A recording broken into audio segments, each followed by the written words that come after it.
Cuando se inicia la semana, cuando comienza la tarde, tres escritores se reúnen en Radio Cultura para tratar en vivo y con amenidad temas trascendentes de la vida. Y han titulado esa ocurrencia Ideas, Pensamientos y Reflexiones. Durante el transcurso de una hora estarán con nosotros Jorge Giorno, Antonio Las y Daniel Ripoll para acompañarnos con palabras y buena música. Con ustedes, entonces, tres escritores en la tarde. Nos hemos propuesto hoy hablar de poesía. Y dije, nos hemos propuesto hoy porque la idea es hablar de poesía hoy. Ahora, ¿cómo hablar de poesía hoy sin primero recordar el origen?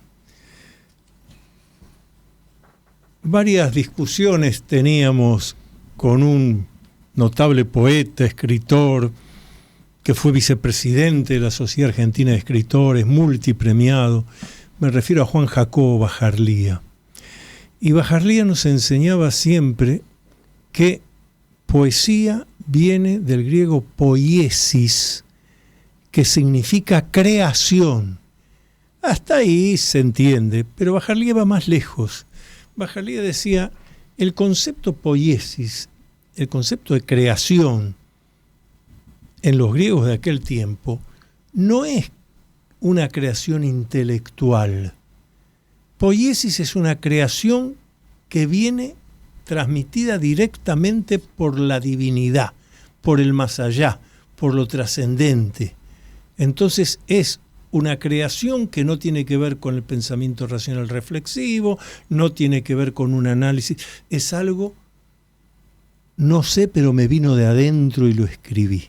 Esa es la poiesis que nos enseñaba Bajarlía. Y me parece interesante, en un momento en que la humanidad transita sobre todo por el materialismo, las neurociencias, el querer demostrar, es como querer demostrar que los demonios existen, el querer demostrar que los humanos somos nada más que reacciones físico-químicas, eliminar todo lo no físico. Me parece interesantísimo entonces que recordando aquella poiesis de crear desde lo trascendente, reflexionemos sobre la poesía hoy. ¿Qué les parece? Bueno, justamente es interesante lo que decís, en el sentido de que a veces el poeta o el que se quiere aproximar a la poesía no sabe si quien escribe es él exactamente. Sí. Y a veces, ahora con esto de los mundos paralelos, no sé si el poeta no investiga, no anticipa, no anda por esos caminos, esas realidades paralelas que se superponen, ¿no? Porque como vos decís, a veces no es absolutamente consciente de lo que está escribiendo, pero se alimenta de algún interior y de algo exterior que no sabe lo que es. Y esto lo creo así. Fíjate vos que la poesía es uno de los géneros más antiguos, claro, de la humanidad. Esto se da tanto en el presente como en el pasado, en Grecia, en la poiesis, y aún antes de Grecia todavía, ¿no? Donde se registran los primeros poetas. Bueno, la primera poeta fue una mujer, que, bueno, estamos transitando, ¿no? Ayer fue el día, claro, el de día la mujer. Así que bueno, ellas también. Es más, se dice que la rima habría comenzado en las mujeres cosiendo o lavando la ropa, que es en reunión, y empezaron con cánticos, rimados y demás, y de allí provienen las rimas, ¿no? ¿Te acordás que los otros días estuvimos hablando de cómo eran las mujeres que hacían sus bordados y los exhibían? Bueno, hay muchas cosas que tenemos que adjudicarle a las mujeres que la humanidad utiliza sin saber bien su origen y por las dudas cree que son masculinas. Claro, interesante lo que vos decís, porque a lo largo de la historia de la humanidad, distintas culturas, por ejemplo, estoy pensando en el romancero español. Es esos romances, romance del conde Arnaldos, ¿quién hubiese tal ventura sobre las aguas del mar como hubo el conde Arnaldos la mañana de San Juan? Pero versos uno abajo del otro, un romance extenso, luego eso se termina, surgen otras cosas, y a partir del surrealismo, siglo XX, en contra de lo que Daniel recién nos comentaba, que no le ponga rima a la poesía, al contrario. Yo tengo una posición, no haga sonetos. Yo tengo una posición tomada con eso, ¿no? Parecería ser que no usar rima es una modernidad, o por lo menos a partir del siglo XX, los primeros años del siglo XX, el verso libre y demás. Exacto. Pero yo quiero recordar que muchas canciones, tangos o canciones pop, o aún la ópera, que recordamos, están rimadas. Sí, claro. Y no las clausuramos porque estén rimadas, pero sí clausuramos la poesía que busca la rima o que la encuentra, o al soneto como algo viejo. Pero sin embargo la estamos disfrutando todo el tiempo en la música. Y hay que recordar que la poesía es música. Y yo no estoy contra el soneto. Es más, de hecho, muchas veces escribo sonetos. Acá tenemos dos autores de sonetos. Claro, y no me siento atenazado o en una cárcel literaria. Puedo escribir libre o puedo escribir en soneto, porque aparte hay una delectación de quien escribe de encontrar, por ejemplo en el soneto o en otras formas rimadas, de encontrar la musicalidad oculta que tienen las palabras. Claro. Y es un triunfo también de la mente y de la percepción lograr algo que esté combinado. El propio Borges, que de 1920, más o menos en España y en Ginebra, donde estaba, empezó a cultivar la poesía libre en su momento con el ultraísmo y que lo trajo acá a Buenos Aires, terminó escribiendo los sonetos más maravillosos que se han escrito en la Argentina, sobre todo el lado intelectual, ¿no? Porque también tenemos el soneto romántico, que a lo mejor la gente cree que es el soneto romántico lo que le suena mal, pero hay sonetos de un contenido de inteligencia profunda que son realmente maravillosos. Jorge, tus reflexiones. Los escuchaba con mucha atención porque es un pensamiento muy profundo respecto a lo que significa la poesía en nuestra sociedad y un reconocimiento al idioma castellano. Claro. ¿Por qué? Porque es tan profundo y tenemos tanta variedad de palabras que nos permite combinar las cosas de una forma extraordinaria. Hay un pensamiento que tengo yo que dice que la poesía siempre ha sido un laboratorio del lenguaje, un espacio donde las palabras se reorganizan para nombrar aquello que todavía no tiene forma. O sea, la poesía construye una realidad, nos ayuda a interpretar y a construir. Y el poeta es el que realiza esa labor, que es combinar las palabras. Pero eso lo podemos hacer nosotros porque tenemos un idioma muy rico. Piensen ustedes que para escribir el Quijote, Miguel de Cervantes utilizó 20.000 palabras diferentes. 20.000, gracias a la computación y la podemos contar muy rápido, pero 20.000 palabras diferentes. Y uno de los precursores de la poesía libre, de la poesía sin rimas, sin media, es justamente un norteamericano, porque el idioma inglés tiene el problema de que no tienen tantas palabras, sino que tienen expresiones, es decir, según cómo se usa la palabra es lo que significa. Y ahí fue el gran escritor Walt Whitman quien quien inauguró esta forma de escribir que a nosotros nos parece anárquica, pero que en realidad para el idioma inglés tiene sentido, pero en el idioma castellano nos parece un desperdicio a veces. ¿Por qué? Porque nosotros podemos ser mucho más prolíficos utilizando nuestro propio idioma. Y dándole a la poesía no solo métrica y rima, sino ritmo, que es lo que planteaba Daniel. Nuestros poemas tienen ritmo. Sí. Por eso los sentimos como canciones. Es la música siendo originada desde la palabra. Vamos a hacer la primera pausa y seguimos hablando de poesía, hoy y en todos los tiempos. Usted está escuchando Ideas, Pensamientos y Reflexiones con los escritores Daniel Ripoll, Jorge Giorno y Antonio Las Heras.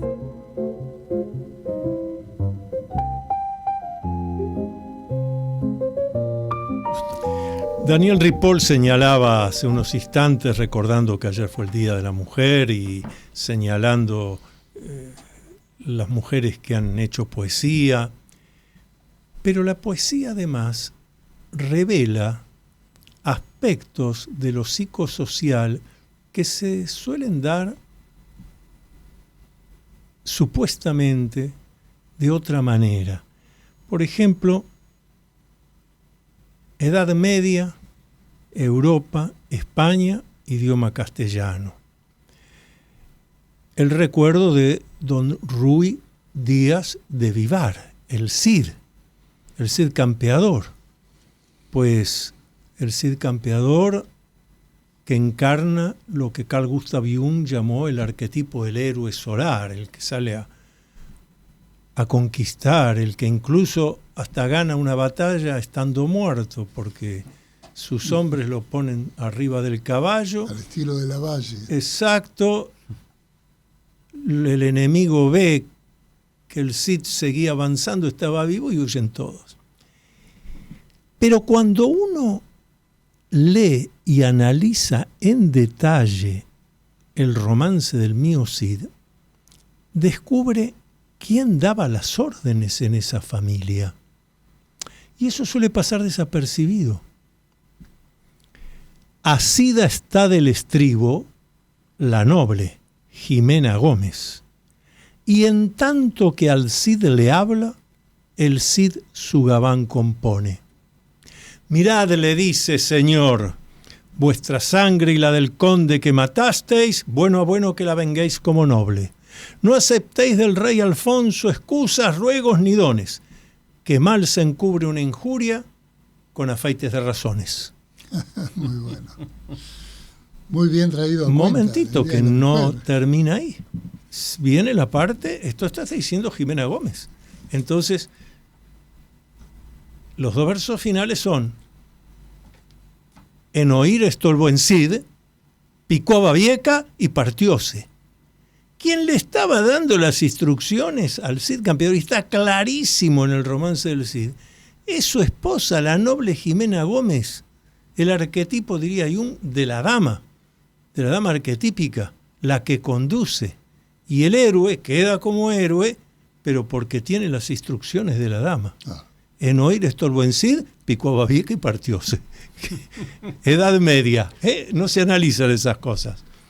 Vos sabés que hay alguien que vos mencionaste que hizo una estructura, lo leí el otro día en un libro de poesía, no sabía que íbamos a tratar este tema, de un poeta y estudioso de la poesía argentina, como es Osvaldo Rossi, Sí.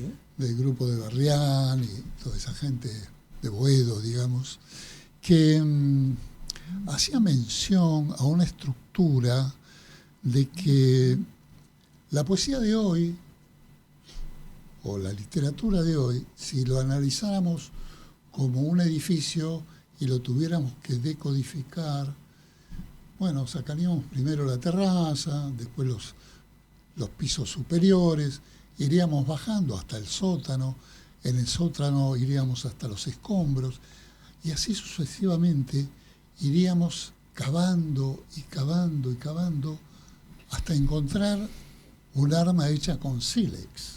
Uh-huh.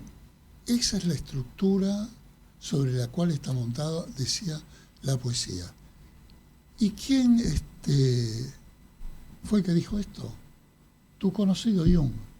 Carl Gustav Que Jung. lo mencionaba Exactamente. Rossi en su estudio de la geometría y la poesía, ¿no? Él tiene una visión particular de los ascensos y descensos y cruces horizontales y verticales que tiene la poesía. Es un análisis novedoso,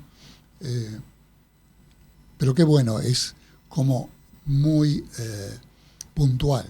Pero yo quería decir por qué la poesía o las novelas o la literatura en general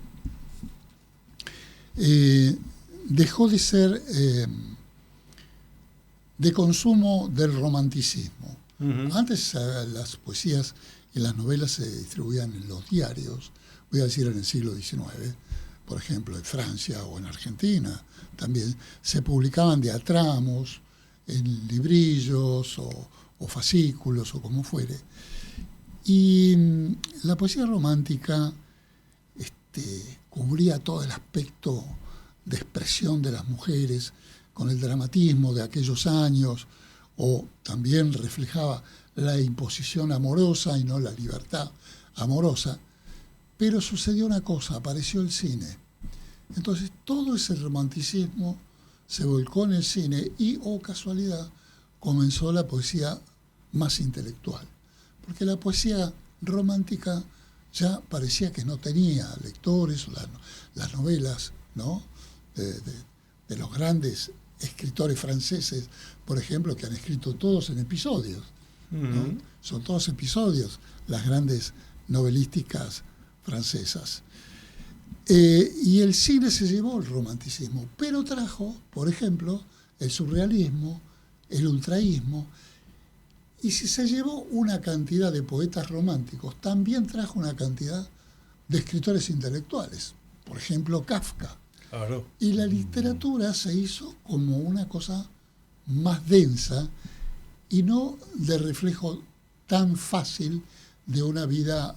Bueno, Jean-Paul esperable. Sartre es un ejemplo Sí, también claro. de eso. Sartre y Sí. el propio Borges también, Sí. ¿no?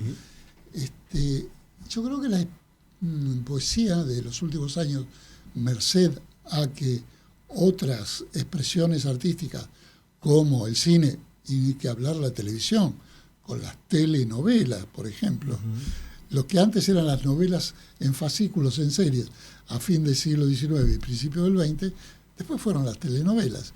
Entonces la literatura y la poesía en particular tuvieron la cualidad de centrarse más en la profundidad, en lo psicológico y en lo intelectual. Y creo que las dos ganaron. Ganó el romanticismo y ganó la intelectualidad. ¿Cuántos descubrimientos, aproximaciones hay en la poesía, por ejemplo, en la poesía de Borges, empezando por todos sus poemas relacionados con las matemáticas, con el ajedrez, donde él trata de bajar estos mundos o hurgar, asomarse en estos mundos paralelos, que Antonio sabrá más que nosotros, si existen o están presentes entre nosotros. Jorge. La poesía actual vive una expansión de formatos, siendo la realidad. A la tradicional publicación de libros y revistas literarias se suman hoy espacios digitales como redes sociales, blogs, videos, distintas performances que se utilizan para comunicar. Plataformas como Instagram, TikTok o YouTube han permitido que muchos poetas alcancen audiencias masivas, generando una nueva forma de oralidad y circulación pública del poema. El poema vuelve a ser voz, escena, imagen y ritmo compartido. Sí. Lo vemos muchas veces cuando a la noche queremos dormir y ponemos una música de descanso en nuestro televisor sacada de YouTube que va acompañada siempre de poemas escritos. Y eso es muy común hoy para lograr la tranquilidad y el sosiego que se necesita para poder dormir. Pero esto de empezar a utilizar los nuevos medios de comunicación no es nuevo. Ya a principios del siglo XIX un poeta puso de moda algo que no se utilizaba mucho y que era muy parecido a lo que nosotros hoy le criticamos a TikTok, que era la comunicación rápida. Ajá. Y se llamó Gustavo Adolfo Bécquer. Gustavo Adolfo Bécquer nos legó las rimas. Las rimas de Bécquer son extraordinarias. Y hay una que para esto es oportuno, que dice: no digáis que agotado su tesoro, de asuntos falta enmudeció la lira. Podrá no haber poetas, pero siempre habrá poesía. Ah, sí. Es una cosa que tiene que ver con otra rima, la rima 21, que dice: ¿qué es poesía? Dices mientras clavas en mi pupila tu pupila azul. ¿Qué es poesía? Y tú me lo preguntas. Poesía eres tú. Creo que entender algo de un poeta que hace casi 200 años escribió estas rimas y se murió a los 34 años, muy joven, y nos legó este poder tan fuerte que es la utilización del ritmo, la rima, en palabras, en muy pocas palabras y muy cortas expresiones.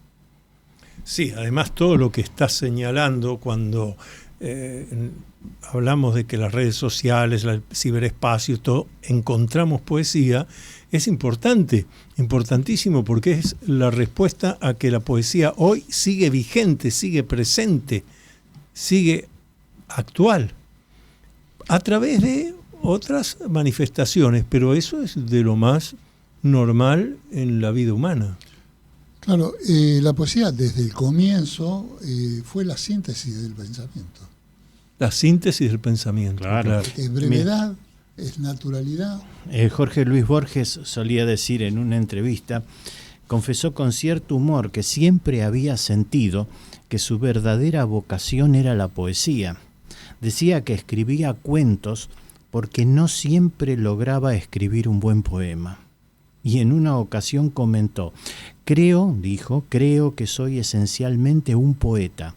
Los cuentos que escribí, en cierto modo, son poemas que se resignaron a ser prosa. Claro. Claro, hoy no quiero spoilear, como siempre termino spoileando, pero hoy te venimos como cierre un poema de Borges que curiosamente lo hace en una entrevista con Antonio Carrizo, muy cortita, donde él reconoce que es su mejor poema. Es increíble. Mira. Así que después vamos a tener esa perla recitada por Antonio Carrizo en una entrevista con él, se la recita a él, ¿no? A Borges. Y a propósito de esta síntesis, yo quería decir cómo ha ido evolucionando la poesía y también la literatura. Ustedes sabrán que existe ese adjetivo que es cuando un texto es demasiado adjetivado, se le dice que es gongorista, que es muy de Góngora. Y esto está relacionado con el tipo de soporte con el cual nosotros manifestamos la poesía y también el pensamiento. El gongorismo seguramente provenía, y el siglo de oro también, al cual pertenecía. Cuando vos hablabas del español, Jorge, tenemos que recordar que el español dio el siglo de oro, que es el siglo de los grandes poetas de la humanidad, ¿no? Cierto. También fue Shakespeare, por otro lado, y luego vinieron, en el fines del siglo XIX, los grandes poetas franceses, ¿no? Baudelaire, Maupassant, etc. Pero yo quería recordar que Góngora escribía con una pluma de avestruz. Cierto, con tinta. pluma y de eso avestruz. Demora la escritura, la lleva lenta, la adjetiva, la idea se va desvaneciendo junto con el poeta o se enrosca, se retuerce. Y resulta que cierto día, se inventó la máquina de escribir. Y entonces, no en poesía, pero sí en novela, que padecía de los mismos subterfugios de escribir a mano lentamente, se hizo rápida. Y entonces la rapidez quitó adjetivos. Y también llegaron las prensas y las rotativas, y todo fue más rápido. y había que dar cuenta de, recuerdo, por ejemplo, el libro de Hemingway sobre la Primera Guerra Mundial, donde él era corresponsal. Tenía que mandar todo rápido, él tenía adentro el alma de novelista y el alma de poeta, pero allí empezó toda esa generación, Faulkner y otros, y empezó la máquina también a sintetizar aún más la poesía. Y la poesía se hizo más llana. Y ahora que estabas mencionando que también se escribe poesía o se difunde más que nada en las redes, también es esa necesidad de que ser leído. Y también entonces está resurgiendo mucho algo que fue eterno en la poesía, que es el aforismo. Uh-huh. El aforismo tiene un poder de síntesis maravilloso y hay grandes libros y grandes aforistas en todas las lenguas y muchísimas en español, donde también hubo acá unas famosas que se llamaban greguerías, que también eran pensamientos sintéticos, y todo eso se puede lograr mal o bien, ¿no? Lo importante es intentar. Claro. Y lo mismo que la pintura.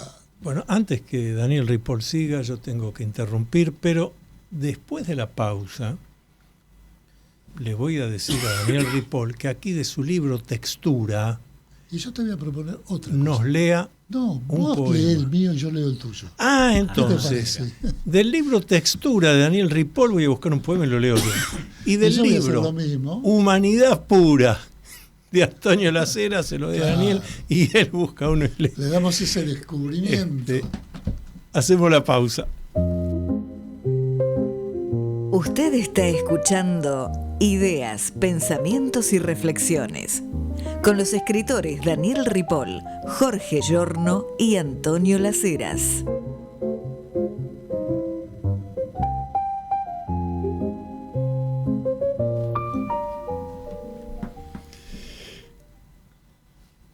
Estamos en el aire. ¿Quién? No, quería decir ¿Seleccionaste ya uno? Sí, yo para tengo leer? uno seleccionado. A lo mejor vos podés encontrar un soneto, si lo tengo por ahí. Yo tengo ya acá el que seleccioné. Ya está, perfecto. No, yo elegí uno al azar porque está referido a una persona que ambos conocemos, que fue Edgardo Suárez, más conocido como el Negro Suárez. Exacto. Un locutor muy amigo de las artes, que tuvo una trascendencia en los años 70, ¿verdad? Sí, exactamente. Y nuestro amigo Antonio le dedicó un poema, ya que estamos dentro de la poesía, que voy a tratar de leer con precisión. Dice el poema dedicado a Edgardo Negro Suárez. Se titula Buenos Aires.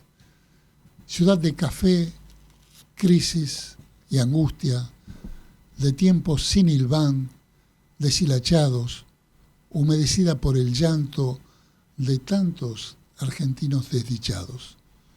Gris, mañanas apuradas, cubiertas por seres silenciosos de ceniza. Duros espacios apretados, pájaros atisbando entre cornisas, alma agitada de porteños que por un amor ensombrecido durante el éxtasis conocieron la agonía. ¿Qué hay de vuelta, Antonio? Sube y baja este poema, Sí. como diría el amigo Osvaldo Rossi, tiene como unas escalas, voy a ver si se puede ver, que van así subiendo y en horizontalidad y te va llevando hacia arriba. Muy bueno. Y está especialmente dedicado, bueno, cada uno de esos poemas está dedicado a alguien, todo el libro tiene poemas dedicados a alguien, pero a gente que ha tenido que ver o tiene que ver de manera intensa con mi vida. Edgardo el Negro Suárez fue uno de los que hacía en Radio del Plata, la tarde de Radio del Plata, el programa se llamaba Tiempo Insólito. Ajá. Y él tenía una palabra que identificaba que era decir pariente. Sí, Sí, claro. como ¿se está acuerdan? pariente, sí. Yo acababa de terminar la escuela secundaria, todavía no había cumplido 18 años, estaba ahí haciendo mis peregrinajes, a qué universidad iba a estudiar, pero yo además quería ser escritor. y algo escribía y hacía unos poemas. Y se me ocurrió que si yo iba a la puerta de Radio del Plata y esperaba la hora en que llegara Edgardo Suárez, y yo le decía lo que yo tenía y que le quería mostrar algunos escritos míos, unos cuentos, etcétera, digo, por ahí, yo estaba seguro que me iba a prestar atención. Lo curioso es que sí me prestó atención, me hizo subir al estudio, compartimos cosas, y luego, en la noche de Radio del Plata, que él se sumaba, porque el programa se llamaba El Callejero, la locución la hacía Julio Lagos y la parte periodística la hacía Víctor Sueiro, que me lo presentó justamente Edgardo el Negro Suárez. Y Sueiro después fue un verdadero gran maestro para mí. Claro, me imagino. Sí, claro. Varios de los libros que yo publiqué, él los corrigió, ¿no? Primero. Claro, exacto. Víctor. Así que bueno, tiene toda esa historia. Bien. Ahora, aquí del libro Textura de Daniel Ripoll, elegí este que se llama Sacude al corazón. La sombra de un amor que se nutre en la distancia deja en el sol de la memoria unas sensaciones y un dolor que tras su máscara inocente, como suave brisa del pasado, sacude el corazón y lo despierta con un rumor que sigue vivo, pero que vibra en otro lado. Me hiciste pensar ¿Cómo le agradezco? En los mundos paralelos. Claro, ya que hemos hablado tanto de los mundos paralelos en este programa, y es lógico que si hablamos de poesía, decimos que la poesía viene de algún otro lado. Recordé, después que Daniel explicó todos esos aspectos, algo que me decía Eduardo Gudiño Kiefer, famoso, gran amigo, claro, bueno, maestro mío también. Él me decía, no, yo poesía no escribo porque las rimas me salen fácil. Entonces escribo cuentos, novelas, pero me hablaba de lo mismo. Una tarde voy a verlo, a tomar café a su departamento y a que me corrija algunas cosas, muy crítico siempre, y se lo agradeceré siempre. Y entonces le pregunto sobre algo que me había dicho que iba a escribir la noche anterior en la máquina de escribir. Y sí, pero lo que escribí no tiene nada que ver con lo que yo pensaba cuando me senté a escribir, porque el personaje se me chispoteó y yo iba escribiendo y salió otra cosa. Así que, claro, la ficción no sale del pensamiento racional reflexivo. En todo caso, ya que mencionaste a Carl Gustav Jung, que dicho sea de paso también fue poeta, escribió los famosos sermones Ad Mortus. Sí, él aclaraba que lo hizo en lo que psicológicamente se llama estado alterado de conciencia. Bien. Escribió de una manera que no era pensado, le vino de adentro. Y bueno, ¿cómo entonces no hablar de mundos paralelos?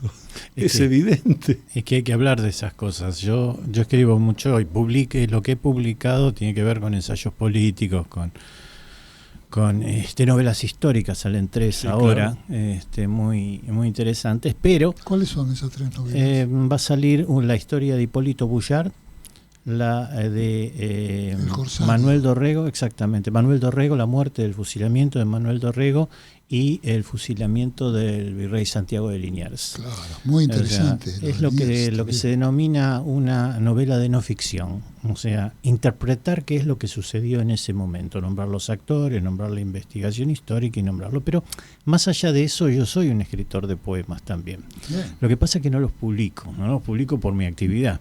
¿Sí?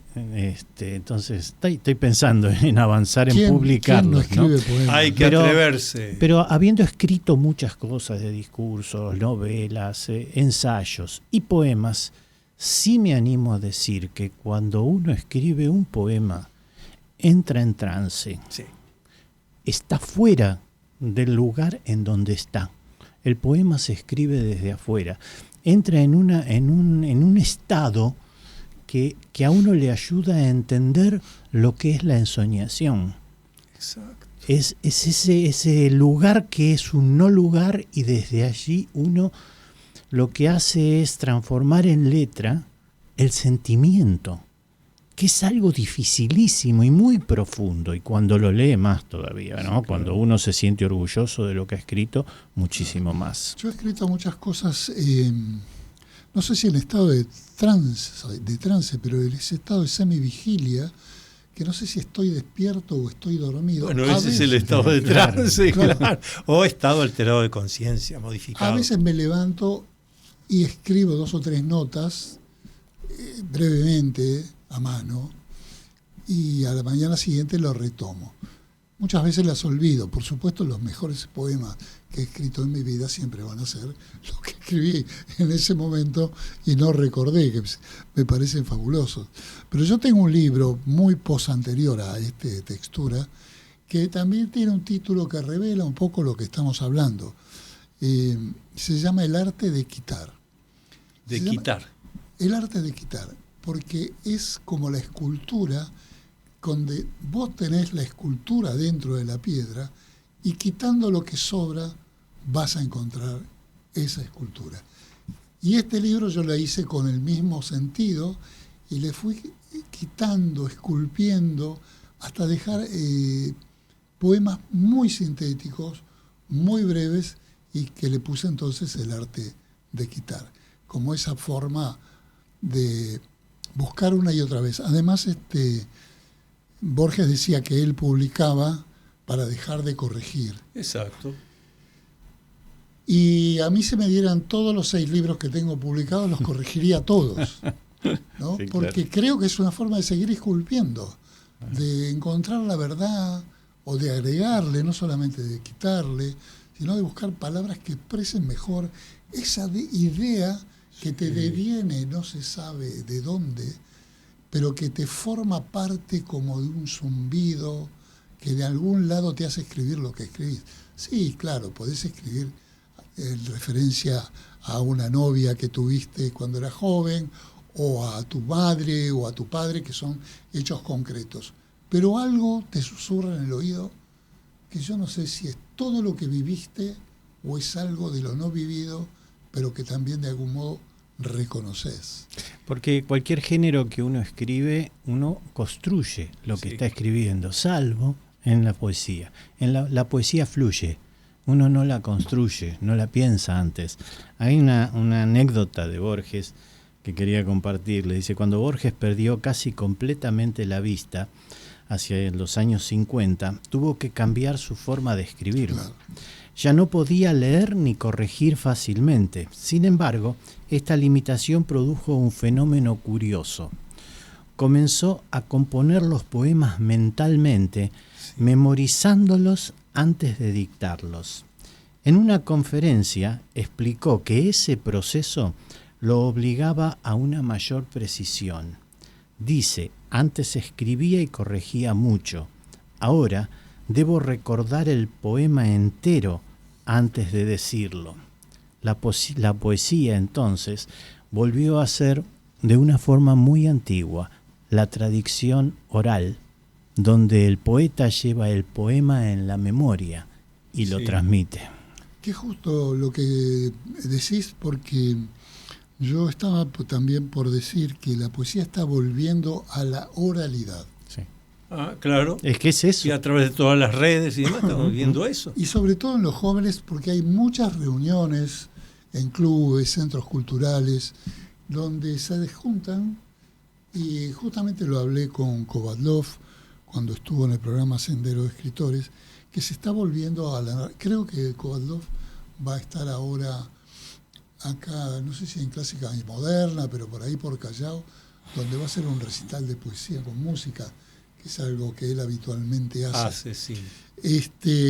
Y ahora se estila hacer las performances, y algo que nosotros traemos casi de la época de la colonia, que es la payada, que es otra forma de poesía, claro, ¿no? Sí, claro. Y la poesía espontánea de lo que se te va ocurriendo. Y la payada no es otra cosa que la riña de gallos de los chicos que hacen música urbana, que ahora están teniendo éxito en todo el mundo. Se juntaron muchos en las plazas y van haciendo payadas modernas, yo creo que sin saber de la existencia tradicional de la payada, pero viene como de una tradición hispana, ¿no? Esto de confrontar dos personas hablando en forma improvisando, de improvisando, la creatividad. Claro. Bueno, y además hay ganadores, porque hay como una especie de jurado popular que te da ganadores. Y es más, uno de los grandes músicos creadores de este momento, lo habrán sentido nombrar, que se llama Bizarrap, ese chico que aparece con una gorra y no deja ver su cara, que tiene y que ha grabado con todos los grandes músicos del mundo, entre otros, voy a decir, Shakira, por ejemplo. Él comenzó filmando estas payadas en los parques, porque era uno de ellos, de estos chicos. Cuando llegaba a su casa, un laboratorio en Ramos Mejía, donde acuden todos los grandes músicos del mundo, porque él no graba fuera de su estudio. Vienen de donde sea, de Estados Unidos, de Colombia, de España, a grabar con él en Ramos Mejía. Él le fue poniendo ritmos digitales, que tiene sus computadores, un chico de hoy, muchacho de hoy. Y al ponerle a las payadas los ritmos digitales, se fue haciendo conocido y fueron todos a pedirle que de esto, poneme ritmo, esto también. Y bueno, hoy tiene 60 sesiones en el mundo, es uno de los grandes productores de la música de hoy y además es muy amigo de Colapinto, son dos chicos de este momento. Digamos. Última pausa del programa. Usted está escuchando Ideas, Pensamientos y Reflexiones con los escritores Daniel Ripoll, Jorge Giorno y Antonio Las Heras.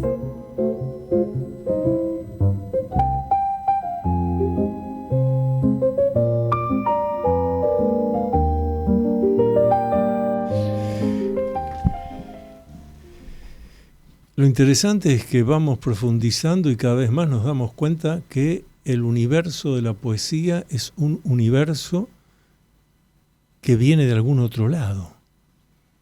De este espacio, no, parece que viene de otro lado. Qué curioso que en tu libro de poesía, sí, lo voy a mostrar acá, que vos decís que viene de otro lado. Claro. No solo tenés estas imágenes de Egipto, sino que está escrito en Chichén Itzá, en otro. Efectivamente, bueno. ¿No? Viene justo para este momento. Ya que sacás el tema de cómo hice humanidad pura,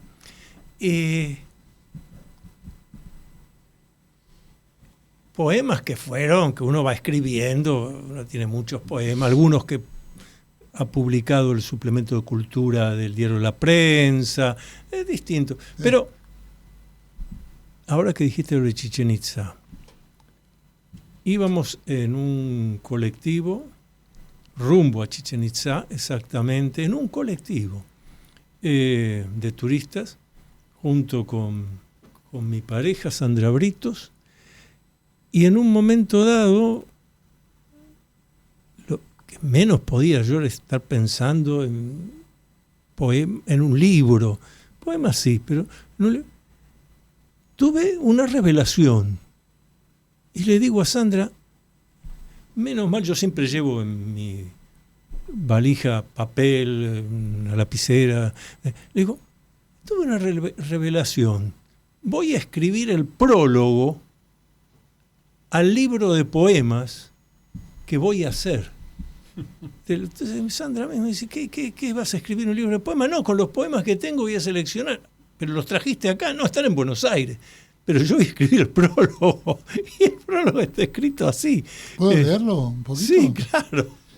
Dice, casi todos los poemas que componen este libro son resultado de momentos inesperados de extravío mental. La creatividad irrumpe repentina cuando el pensamiento es diluido, alternando la conciencia, algo que provoca siempre el despertar de una emoción interna y prolongada. Sigue, y casualidad, hay otra cosa más de la que hemos hablado.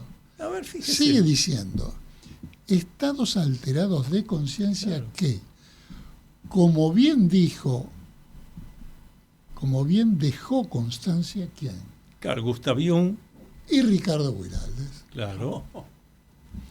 Ninguna ingesta de drogas consigue reproducir ese estado de conciencia. Eso es muy importante.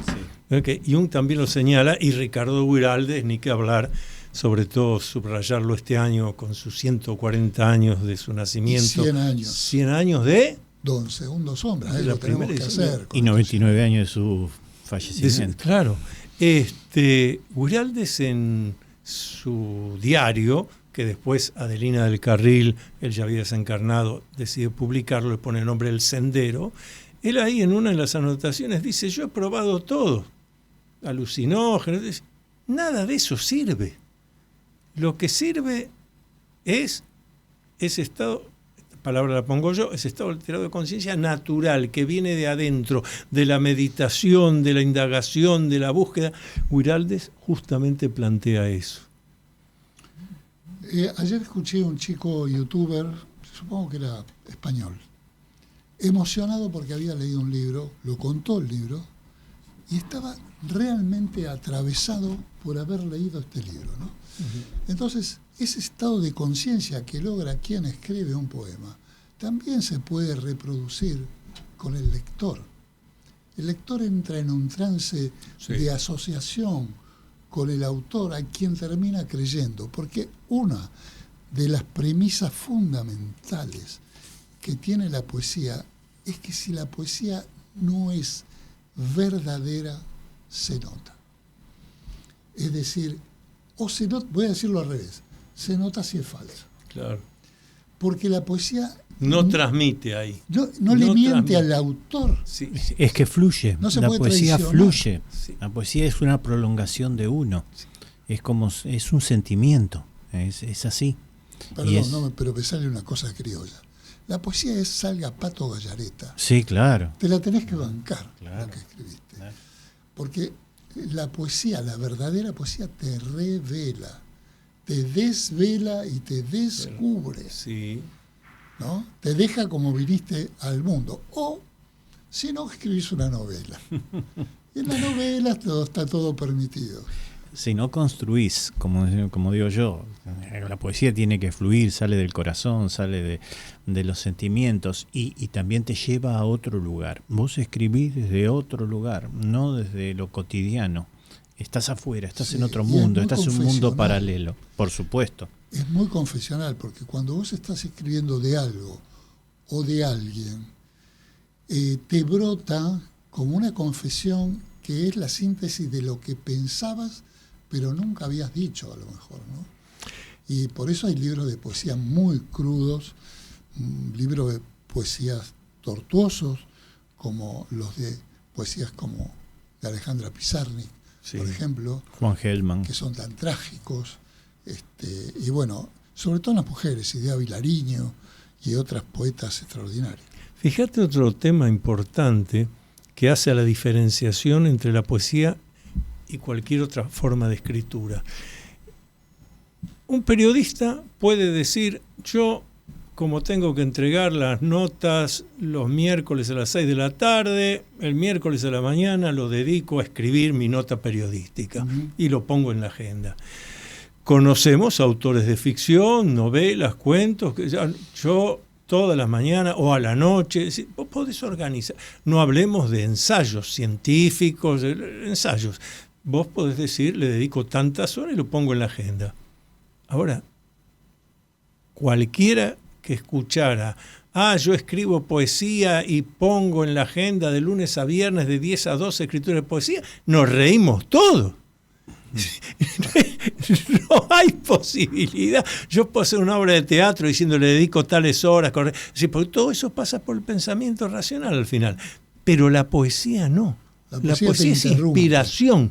Exacto, interrumpe e irrumpe. Exacto. Y tenés que prestarle atención, porque si no, no te deja pensar en otra cosa. Déjame que irrumpa spoileando el programa de mañana de Sendero de Escritores, que va por esta misma emisora a las 23 los días martes, que va a estar unos días antes de ser oficializado académico del tango, Norberto Barleán, uno de los grandes poetas que quedan de Buenos Aires, de los barrios, particularmente del Abasto y de Boedo, que va a ingresar a la Academia del Tango.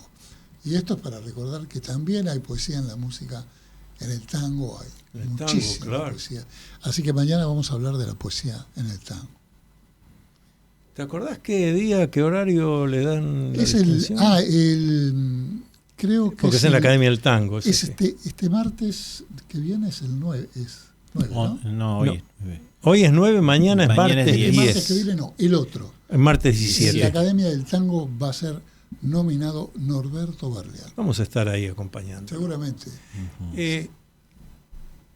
Queda tiempo para que, a ver, de Humanidad Pura lee un poema de Antonio Las Heras y yo voy a leer un poema de Daniel Ripoll de Textura. Pero, voy a hacer otra cosa.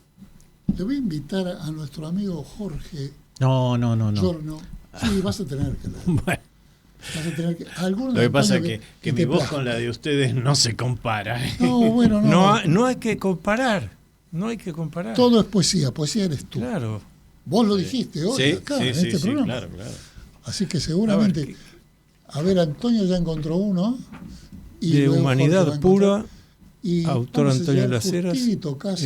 Jorge Giorno va a leer un poema, que ahora nos va a decir cuál. Y tenemos para el final, vuelvo a decirlo, lo que Borges consideró su mejor poema. Hay uno que se llama Dolores Transmitidos. Bien, me gusta mucho. Me gusta mucho porque hasta ahora veníamos todos muy felices, así que tenemos que ir al dolor, ¿no? Dolores Transmitidos. Porque, ¿Está dedicado a alguien? No. No. Dice Dolores Transmitidos. Duelen heridas abiertas en la mente. Duele la sangre caída de esperanzas, brotada en tu corazón guerrero. Duele que sueñas cuando te encuentras despierto, instante en que tus semillas germinan, crecen. Duele la transmutación del placer por el goce que se atreve al ojo de la pasión. Duelen estas cosas solo porque me he convencido que el amor es una máscara de la muerte. Bien escrito y bien leído. Muchísimas gracias. Eso de mi libro Humanidad Pura. Y Textura de Daniel Ripoll, elegí Pasión de Ocio. Qué intensas son las horas perdidas en el ocio creativo de hacer nada. Qué erótico placer el de la siesta al tacto del cuerpo de la amada, sin que nada sangre en las heridas. Porque así sin males lacerantes, la verdad de la carne compartida exime de explicar con argumentos cualquier acto de pasión extravertida, donde todo vale y nada es aberrante. Bien, ese es para vos, Antonio, ¿eh? Sí. Terminamos aquí, luminoso abrazo para todos, y ahí queda. Cerramos con Borges. Podemos escuchar a Borges, está ahí, mejor dicho, a Antonio Carrizo recitando el poema que Borges dijo es mi mejor poema. Veamos.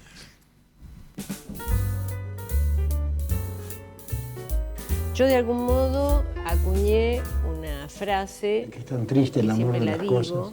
Pero las cosas no saben que no existe. Como un artista testigo. Es decir, si una persona colecciona joyas o colecciona libros y está solo de algún modo, ¿no? Soy consciente. Es triste eso.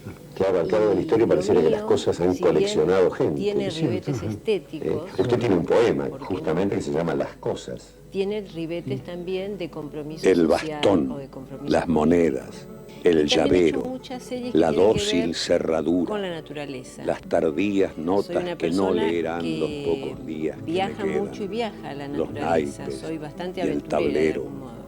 Un En el caso libro, de la naturaleza, y en sus páginas la ajada me violeta, produce una monumento gran de una intensidad. tarde sin duda inolvidable y ya olvidada. El rojo espejo occidental en que arde una ilusoria aurora. Cuántas cosas, limas, umbrales, atlas, copas, clavos, nos sirven como tácitos esclavos, ciegas y extrañamente sigilosas, durarán más allá de nuestro olvido, no sabrán nunca que nos hemos ido, Me dijo Mujica Lainez que ese poema era mi mejor poema y quizá el único. Pero yo dije, bueno, pero no está mal haber logrado uno, dado tantos años.